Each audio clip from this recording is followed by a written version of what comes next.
Hi, my name is Ken Lasseson. I wrote the Microbiome prescription website, and this is a walkthrough of a sample which somebody has forwarded me and requested a sample. If you take a look at the blog reference in the footnotes, you will find more detail about the person and also dealing with the analysis. The person is basically a 57-year-old male who was diagnosed with fibromyalgia 22 years ago. Tentative diagnosis of variety of issues such as stool issues, etc. So the purpose of the video is not to give him advice. The purpose of the video is to show him and anybody who's interested how to use the site in terms of getting information to share and discuss with your medical professional. Just as a quick reminder, which I figure I need to emphasize a little bit more, is I am a computer scientist and statistician. I'm not licensed to practice medicine, and where I live, there has strict laws about appearing to practice medicine. So what I can do is to write a public blog, such as the one you are probably reading this on, and go through the data, the backstory, and look at how it correlates with statistics. Before you do anything, review it with your medical professional. Some of the things suggested may have adverse effects with certain conditions. I don't know your conditions. I have no idea of side effects. All I know is bacteria and what alters it and association. So it's as a statistician and not as a medical professional. With that much said, let's start off. First of all, fibromyalgia has been disappointing in terms of finding a strong microbiome connection. Now, on the flip side of it, many of the symptoms you do have strong associations with. So the diagnosis is weak, but many of the symptoms people have with fibromyalgia can be quite strong, and thereby you can get symptom relief by microbiome manipulation, not necessarily cure for fibromyalgia, but symptom relief, which for many people is a significant gain. And in general, that's the only thing that most medical treatment does, is symptom relief. Okay, so we are on the site, and we have his sample there. He has just done just one. And the first thing I'm going to do is, first I should note one thing: we are at a public level. Usually when you sign in, if your first time, that's probably all you want to handle so you don't get information overload. So go down here and I do a health analysis, which goes and gives things. First of all, up to the top, it lists the number of bacteria from a study. Here's a study, you can read it, which you are fitting an unhealthy profile or a healthy profile. In this case, in general, unhealthy. Not a particularly great surprise. Next, we have potential medical conditions. Now, what this is that you're ranking in terms of the bacteria associated with the bacteria according to the U.S. National Library of Medicine studies is of concern. May not have condition. It's not predictive. It's simply cautionary. For example, in terms of bacteria reported, you have a 99% match. Oh, sorry, you are 99th percentile. So in other words, you have most of the shifts compared to other people which are associated with it. And we see it happens in 6.7% of the population. So there is some concern that something related could be going on. Remember, some of these bacteria shifts are associated with many conditions, so that it could be a false positive or false negative. All the purpose of this chart is to show potential area which could be area of concern. For example, irritable bowel syndrome, his digestive issues suggest IBS or IBS-like symptoms. He's a 96th percentile. 15% of the population is estimated to have it. So it's a very good match. So he's over the prevalence, which means that he has definitely increased odds. Keyword is odds.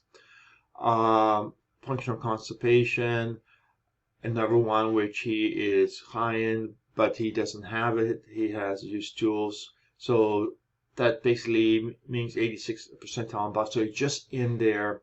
Other things, kidney disease, again, 85 the cutoff point. And probably doesn't. I checked with him, he doesn't. GERDs is another possibility. Often the digestive issues are not necessarily part of a personal active diagnosis because there's something else that hides the diagnosis, something else the symptoms or the labs can be ascribed to, and hence you don't get the diagnosis. Okay, hypertension he does not have. His BP is good. However, I should point out that for a condition which is often comorbid with fibromyalgia, chronic fatigue syndrome, low blood pressure is common. So the fact that he is normal and that the two of them are conditioned, it means you need to take that with a touch, with a grain of reading medical studies to realize, okay, he has a confounding condition which is comorbid with a condition that is known to have low blood pressure, hence not having hypertension is not a great surprise. Acne, he does have psoriasis and acne. The two of them tend to be somewhat similar, but it's something we have a high prevalence on in societies, and in fact most of the time people don't even notice it. SIBO is there, but SIBO, the prevalence is questionable, but that is what I could find for the prevalence in general society, etc. So all it is just lists potential things, which you could simply ask your doctor about if there's an easy test just to eliminate it. It doesn't mean you have it. All means the bacteria are similar to people who have that condition. Then we come down to Jason Harlack's suggestion, and you can see ideal, not ideal, etc. I've added a new feature which is a percentile ranking, and the reason is you see a whole bunch of not ideals. People go into panic mode. We need to fix every one of them.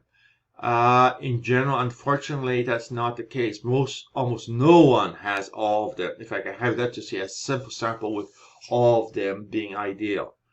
And I have built out the percentile ranking, so he's in 89%. He is much better than the average person in terms of these. You could go in and attempt to adjust them if you want to try getting them higher, but with a ranking of 89 percentile, it is slightly fuzzy whether or not it's going to make a significant health symptoms improvement. And down the bottom, we have the items which are unhealthy bacteria and information about them. And only one or two are particularly interesting. The not healthy predictor, we took care of the top. And then we have obesity ones here, which again reflects up above. So that is the basic health summary, which tries to give very high level view of what's going on. Now, what I'm going to do is I'm going to jack up the display level because it will give me more options. So let's just flip that up to advanced. And what I'm actually going to do is go down to suggestion using expert criteria. And what we have here is the reality that we have a variety of opinions. None of the opinions is backed by a high quality study. Some cases these are numbers coming out from a lab based on looking at their numbers, whether or not the numbers are quote healthy or not. In general, there ain't any documentation or fact on it. It is basically inference. So I don't know what the answer is. What I can do is make it easier for you to use different criteria and thereby adjust. the purpose of microbiome prescription is to be able to adjust your microbiome as desired, depending on what you think needs to be done. Now, the key of the adjustment is saying which bacteria are you going to change. Let's go back for a second to the 16 samples, and we have 493 bacteria. Oh, which one of those 493 do I focus on? Do I focus on just 3 and ignore 490? Do I focus on 200 and have a very busy crowd of contradictory suggestions being shoved at me? Oh, you need to take more of this, you need to take more of that. So the problem is trying to identify the ones which are most likely to be problematic and to get suggestions to adjust the problematic ones, in the belief that if you adjusted the real problematic ones, then the other ones will cascade back to a healthier state. So that's the little bit of logic we are doing. We are trying to identify the ones which are there. So I'm going to go back to advanced suggestions. I'm going to go back to expert criteria, and there we have the first 5 of them are coming from different sources, and so we have Jason. The next 4 are labs which give recommended ranges, of which I've copied their recommended ranges from reports into the database. And then we have lab standard. Lab standard means that for all the samples we calculate the standard, the average, and the standard deviation, and then say, okay, if you're outside 2 standard deviations, you have abnormalities, and therefore you should examine it. It's what labs do for things like blood tests, etc. Box Whisker is a different method, and I'll just click here. Basically, what it does, it doesn't work from standard deviation, it works from quantile. So we have here to here on the line is the top 20. Okay, here this is the top. This is the third quantile between 50 and 75%. This is the second quantile between 25 and 50%. And what we do is we calculate what's called whiskers based on the quantiles.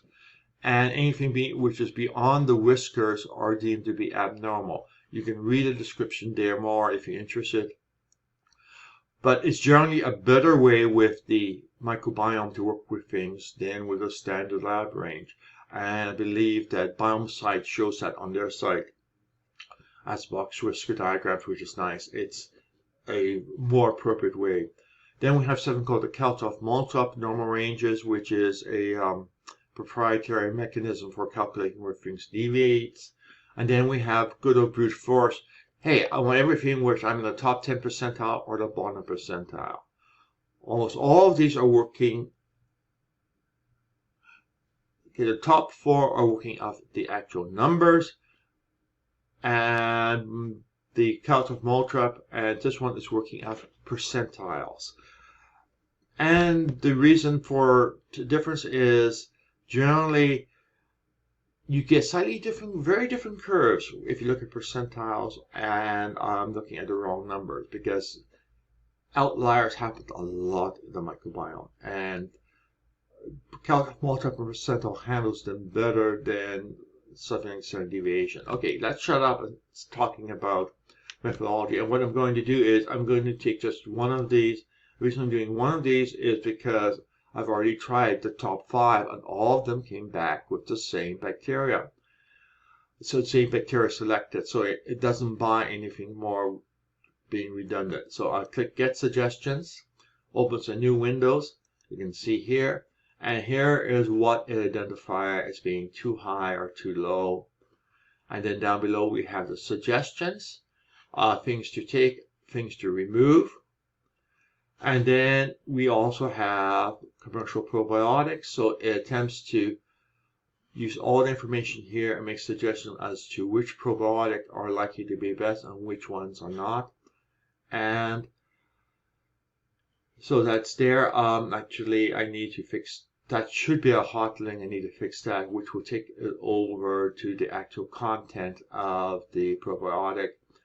And I see that the top 3 I recognize generally have Akkermansia as a probiotic in them. So that is a significant, interesting thing. So that is 1. However, we have more criteria. So I'm going to go down to the lab range next, and we're going to see what we come up with that. And we get 12 bacteria outside range. So we have a few more added there, and we get the suggestions down below. And there we go. Now, down below, we have something called confidence. I should explain a little bit better. If you get a pair of dice and you roll it, you have possible outcomes in or numbers between 2 and 12. What is the numbers you would have the highest confidence in having in appearing? It won't be 12, 2 sixes boxcars, or it won't be snake eyes, which is 2 1s. The ones you have the highest confidence is a 7. The most combinations, 3 and 4, 2 and 5, 6 and 1. The most frequent occurrence is a 7. So if you take a look at all the probabilities and adjust them and scale them so that the most likely one with probability is a 1, you get confidence. So in other words, if this was numbers for a dice roll, this would be a 7 and have a confidence of 1.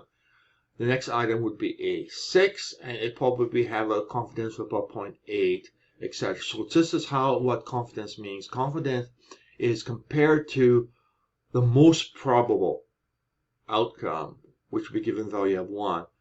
Where does these suggestions rank? And the ranking is based on number of studies showing a shift for the number of bacteria which are in scope. So in other words, for these 12 bacteria, we look at what we know about for each one for HMO and find out which one it affects positively or negatively, calculate it all out, and then do it to the next one and next one and next one, and aggregate it. So it ends up being a good size Excel spreadsheet if you're doing it by brute force.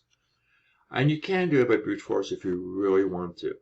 So those are the things. And now the thing I always should try to emphasize is you need to look at things to remove if you are doing it. For example, resistant starch, red wine, I'm sorry. I know you like your Medoc. Stevia, which often people will take thinking it's healthy. Now, again, the number here indicates the confidence or the importance. The higher the numbers, the more important. So therefore, if you take these 2 probiotics, those are the ones you should probably consider removing. Stevia, you should consider removing it, but it's not that high priority. If you need it for other reasons, continue. And over here we have things you should take. Again, here we have low numbers, and usually you want to keep to the high numbers because those have the greatest probability, the greatest confidence. Okay, let's go back to the next one, the box whisker. Let's see what comes up with that. Box whisker. Oh boy, do we hit a lot of them. We have 55 different bacteria listed, and then we have our suggestions. So we know the suggestions are quite different. The suggestions are based on which bacteria are picked. Different bacteria, different suggestions. We don't know which ones to magically pick. All we have is difference of opinion of which one you should consider. And let's go back to the next one, Count of Malta. And we have 73. Oh boy, we have even more. And then we have things down here, things to take, things to avoid, etc. Now you could say, okay, wait a minute, you are bombarding me with lists and lists and lists. How do I resolve them? What you have to go through them one by one, compare and see which list something is on. Not quite. We have a solution. Let's do the last sample, and then we'll go and look at our solution. Last sample, we could do percentile. We can change that to a number. I think can go up to, you can go up to 40% if you want, but let's just do 20%. Actually, let's do first with 10%. The smaller the percentage, the less bacteria. The bigger the percentage, the more bacteria. So let's look at what 10% gives us. 10% gives us 70, which is a good number. You may want to just do 5%, which we can do. We can go back and we can do 5%. We have 30. It's less. Let's go all the way back to just 1%. And now we have 6. So those are the ones which you are too high in, and you are literally 99% of people have lower levels than you of these values. 99 out of 2,700 samples. So 27 people have higher values than you. So that's what you have. Okay, now we have all this information. And now we go over and we see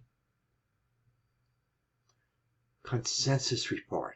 Consensus report will go and allows you to look at a aggregation. Every time you run a set of suggestions, I save it temporarily on the server for 24 hours. So you can go and run 15 different ways of doing it and then seeing where there's consensus between all the suggestions. In other words, where there's consensus, you're pretty safe to go with those. Where there's not consensus, it's a little bit fuzzier. You may not want to go with it unless it's your own personal habits, taste, or what a medical professional is suggesting that for some other reason, you may want to query them on the reason. Okay, so we can do, we can list view consensus, which goes here. We can also, let's go back, I want to show the other one. List consensus suggestions, and that shows how long ago you make the suggestion, how many suggestions came out. As you can see, for some of them, we have a large number of suggestions which were calculated. If we have no information, we don't make a suggestion. If we have information, although it's not showing on the screen, all of the suggestions, all of them, are stored in a database so that the consensus report will be comprehensive. So let's go back and let's view consensus. Okay, now up at the top for each, we have 6 sections. We have safest, safer, probably safe. We have dangerous, moderately dangerous, perhaps dangerous in terms of thing, or instead of dangerous, avoids. So for each one of them sections, we do separate tables here, and you can see the number of items. Now, first of all, you have the ability to do a quick filter. Let's suppose you want to look at herbs and spices only. Then you see what the herbs and spices are there. The columns here are sortable. So if you can do something like click once for ascending, click twice for descending, and you see now the first thing that shows up on the list is rosemary, which could be rosemary as a spice on your food, or rosemary oil. Assuming you of course get rosemary oil which is certified for human consumption, not just a aromatic which may have other chemicals in it which may not be suitable for the consumption. And here we have the take net from all suggestion ends up with a 20.87. And what this is it's adding up the raw numbers underneath it. It doesn't use the confidence numbers. What it uses is the odds numbers below, and that comes up there. And it's a very sweet one because we have 4 of the suggestions, 4 of the 7 suggestions were made, it came on the list. Did not show up as an avoid ever. It has some little bit of negative impact, but overwhelming is good. Now what we can do is sort here, and we see that there's one thing which oregano or oregano oil, again the usual warning about making sure it's a human consumable oil before taking it as a supplement. And again, this one shows up positive in 5 and avoid is 0, and the difference of benefit is significant, so it's there, and the ratio between these two are about the same, which is nice. Now the next one down is another spice which is only good, no negative aspect at all, sweet. However, you may have problems finding it depending on where you are in the world and what's stocked in there. So it goes down and we get a list this way, and you can go down and take a look at which ones are suggested and whether or not it's good. Again, the ones with a good high value, high take, absolutely no negative ones are the ones which are my short list. Those are the ones where the odds are, you're tossing loaded dice, use them. And you know they're loaded, so make use of them. So that's there. The higher the numbers, the better it is. Okay, that's safer take. Safer take tends to be ones where there's some takes and some avoids. If we go down to here, again, we can sort. And you can see, okay, this one, 4 times was the recommended, 1 time it was the avoid. And instead of what we have up here, which is a 4-to-1 ratio between avoid and take, we're down to a 2-to-1 ratio. Still a reasonable trade-off and probably reasonable. Some cases, let's take, by brute force, we have this showing up 6 times and avoid once. Ratio is still 2-to-1, but the fact that it keeps getting recommended is not something to avoid. So in a safer take, it tends to be preferred. Ratio between the two is 2-to-1. The next one is not 2-to-1. However, it's just one. This one is good. It's a particular blend of probiotics which were tested. You may or may not find that one. And then again, go down, take a look at the ratio between the two of them. If they are pretty close, probably not. Likely safe are ones where you get probably more benefit than to avoid, but it's a toss-up. The net benefit is greater than the avoid, but the avoid count could be higher than the take count. So they are likely safe. I would not add them as additional items to add in because there's risk to it. And then we gain highest avoid. Same thing as here, avoid take. Here is things which you really should avoid. Navy beans, high fat diet. Navy beans really sticks out there. Almost nothing to take it, and massive to avoid. And we have 5 different suggestions saying avoid. We can again start here. I have one here with 6, which is a amino acid supplement. Then amino bean, and then we down to things like high fat diet, etc. Again, you can look at the ratio, avoid high sugar content, high carbohydrate diet. Chlorine deficiency, I should mention, is we have chlorine as suggestions elsewhere, probably up above. And we have chlorine deficiency. And the reason we have what seems to be the plus and minus the same thing is that one is that we have the normal healthy, and the tests were done by adding chlorine to see what shifts. And then we have normal healthy, and tests were done to find out people who were deficient. So we end up with 1, 2, 3 population, and the difference between the two are not always identical. So generally, if you're dealing with a chlorine deficiency, it means you want to take chlorine. Simple as that. If it's to be avoided, you want to avoid having deficiency, hence you should take it. And then we have other things. The interesting thing that I just spotted was baking soda. Definitely avoid. Often people take baking soda using the model of modifying acidity of the bowels. In this case, it suggests that that is not a good thing to do. Baking soda, you may be changing the acidity, but you're also potentially making your microbiome worse. Higher adverse risk, lower adverse risk. All of these are the same as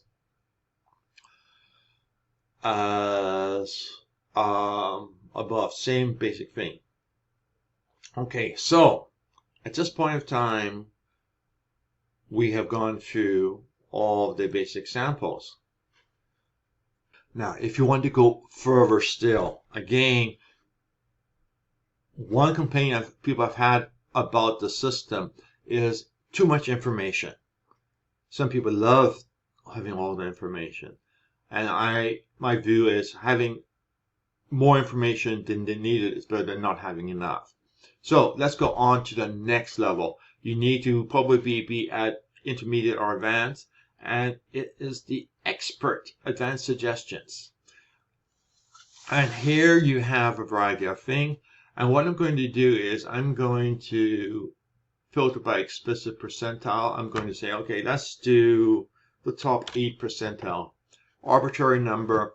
Remember we saw 1, 5, 10% of different numbers coming in. So I'm just going to do 8.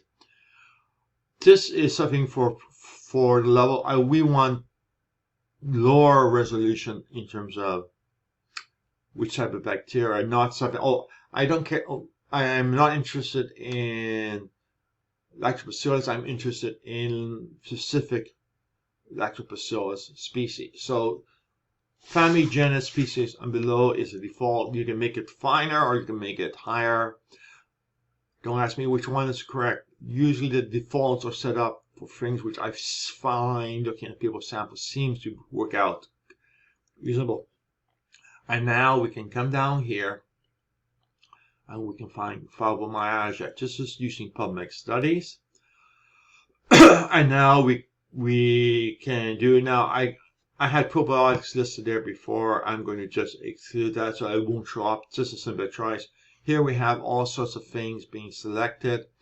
Again, I'm going to leave it as there. You may want to go and pre-select other things, not classified food additives. Drugs or non-drugs, which includes things like ibuprofen. And you can now go and even toss in, let's go full hog, and prescription items. Now, I have a consensus suggestion sitting there. Let's flip over to the screen. I could clear all of these and have all the suggestions coming from just work as a separate bunch, or I can aggregate them. For the blog post, I cleared and then did a second aggregation. What I'm going to do for the walkthrough is just go and add it to it just to see where it goes. Again, it's experiment, see what happens. And we can change this number, but since we're doing the consensus report and everything gets put into the consensus report, it doesn't really matter. The number here is basically for ease of review. Show suggestions in new screen. Oops! What? Wait a minute. When you check PubMed and Citizen Science for fibromyalgia, there's practically nothing in common between the two lists of bacteria which are being identified as having associations. The fact that we are at 1 doesn't surprise me. And then what we have is things, which are the things you can look up yourself by doing a lookup under bacteria. And there, or you could just click here. And you will see things that impacted in the studies for each one. So you could go and if you want to say, okay, CLA,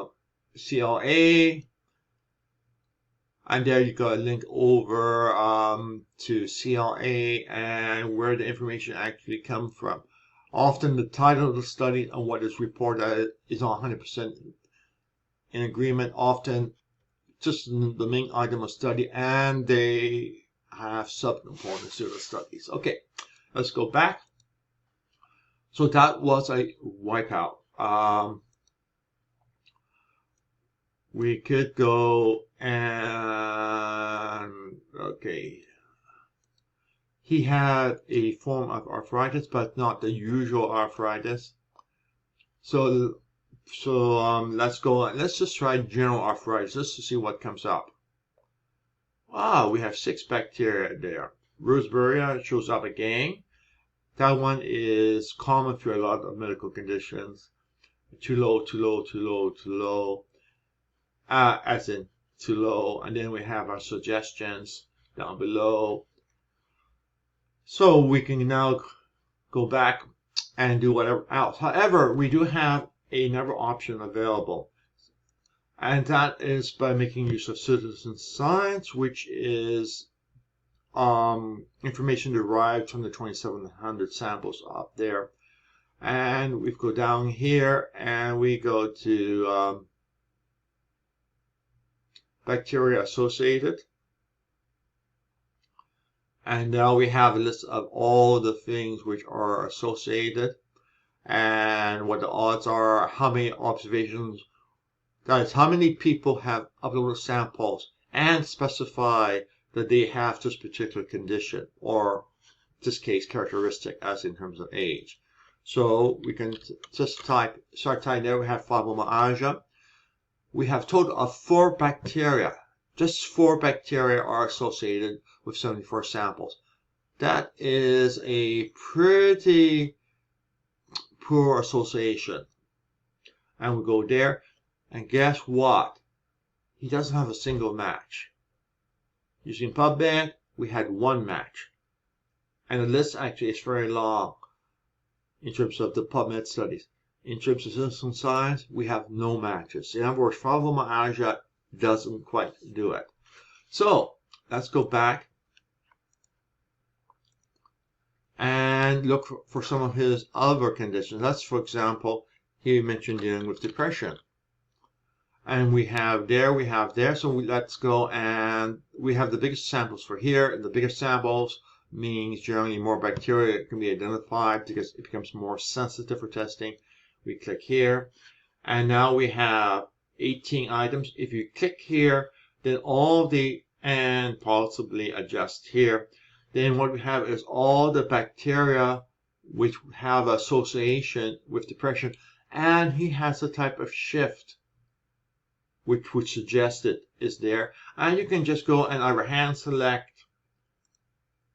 the ones which you are concerned, the highest or the lowest, or you can go a bit wider. So let's say we could do 25 and 75 or around there.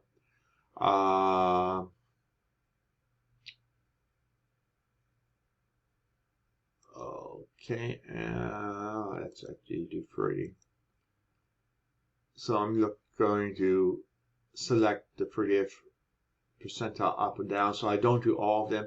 And now I click Add to Handpick Bacteria. And what we now do is we see a new area there, which is Handpick Bacteria. What we can do is go and pick a second symptom he has. Again, bacteria associated. We can look at, he had psoriasis.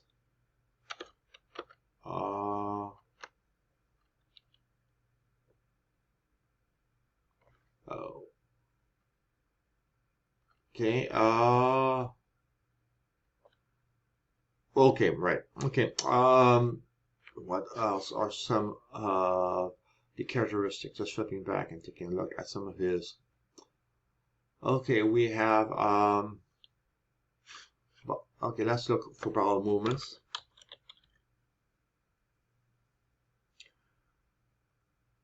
Okay,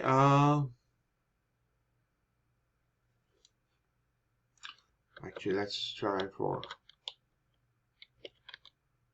Oh. Okay, there are 200 symptoms there, but there's something like almost 500 possible symptoms. I should mention that unless you have at least 50 observations, we don't do calculation on it, and it won't be listed. So in other words, why don't I have such and such, like psoriasis? Well, the reason is less than 50 people have marked psoriasis and have done an upload. Hence, those gaps. You can fix this by doing upload and then adding your symptoms to the upload.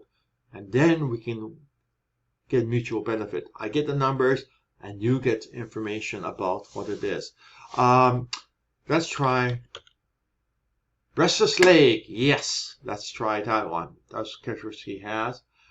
We have one match. He indicated he took a drug and it disappeared. So that's there, but let's add it in anyway. And let's go back once more.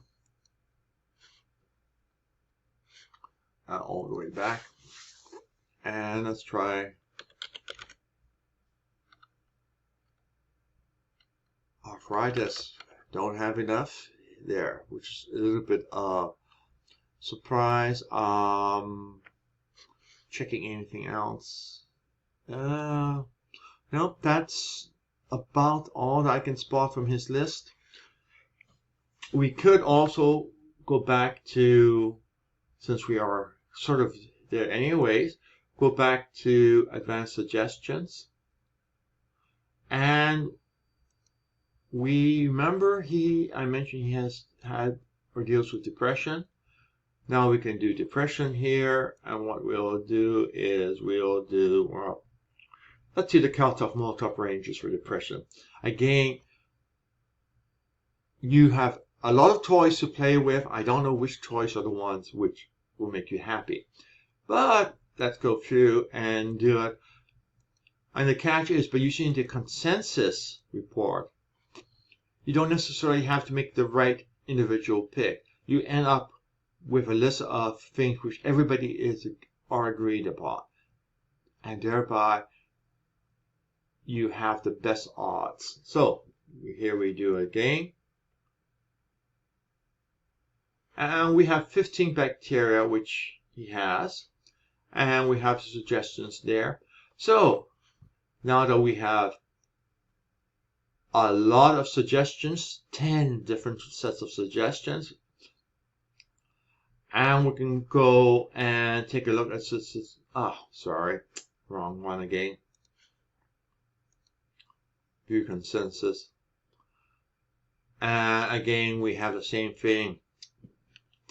Let's do a double sort there. And, ooh, interesting. Guess who has moved up in the ranking? Zinc. Doing the other ways, zinc suddenly has become has shown up on a bunch of them, and some of them the impact is significant.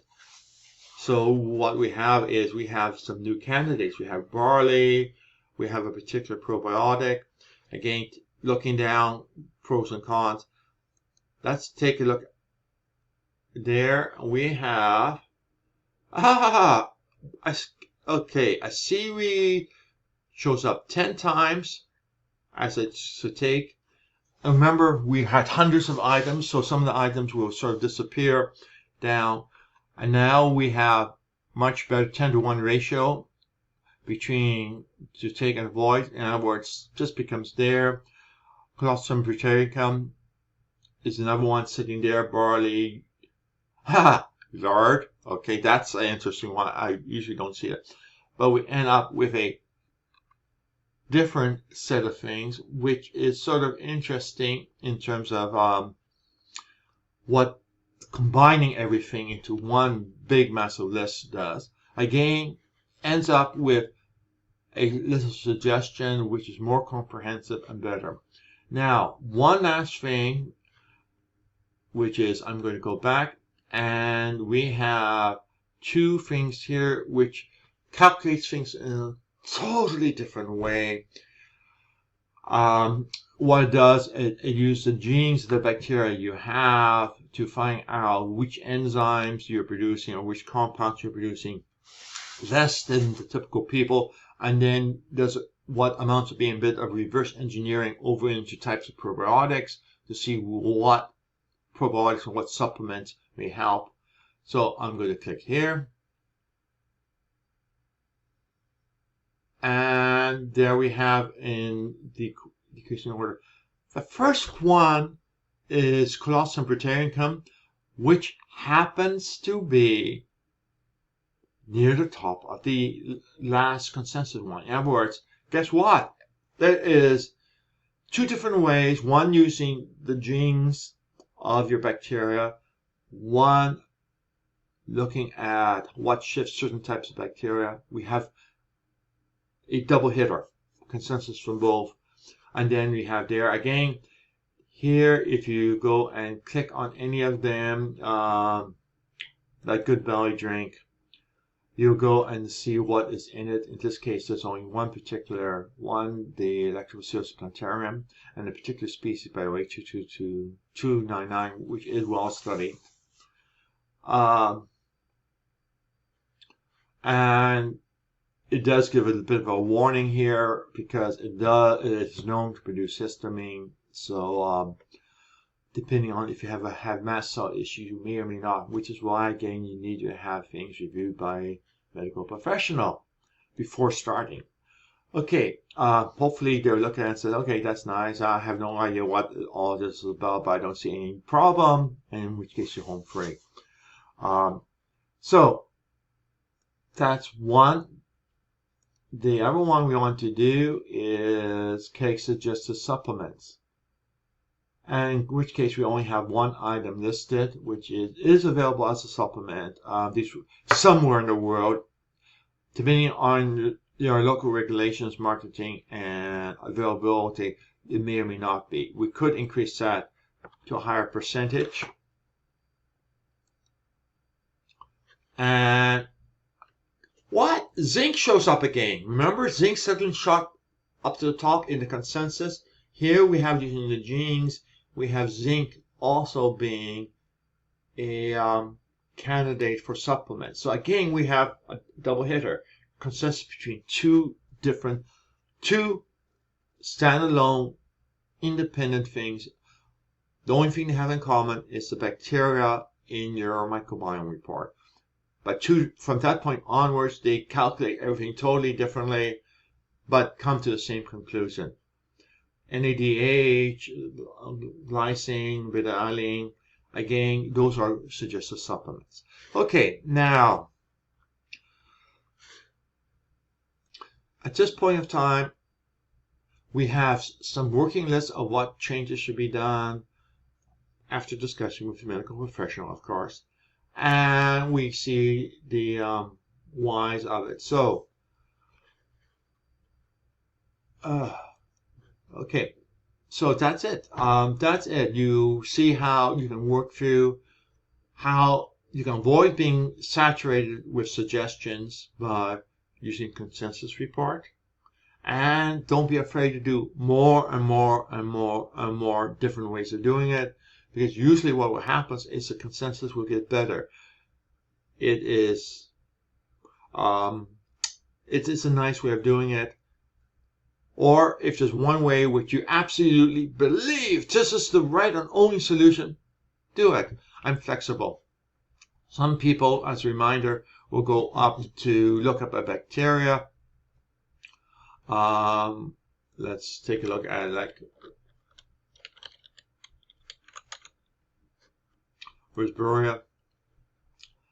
Go there, click, and I'll actually make my life a little. Go there, and we'll go and take a look down below. I said, okay, I want to know what foods will do it, and I want to find things that increases it, and voila, I'm going to this one. I should be eating a lot of walnuts. So this is focusing on single bacteria, ignoring the rest of them. The suggestion AI engine, which is on the site, attempts to do a balancing act between all the information and generally probably it's better, but some people want to focus on a single bacteria at a time. That happens to be the bandwidth, so be it. That the site supports it. The site attempts to support any approach you want to do. If there's an approach that isn't there, drop me an email, give me some background, give me some literature if you have it, and I'll gladly add it. The idea is to have a one resource which will fit all shoe sizes and all body shapes. Okay, that's it.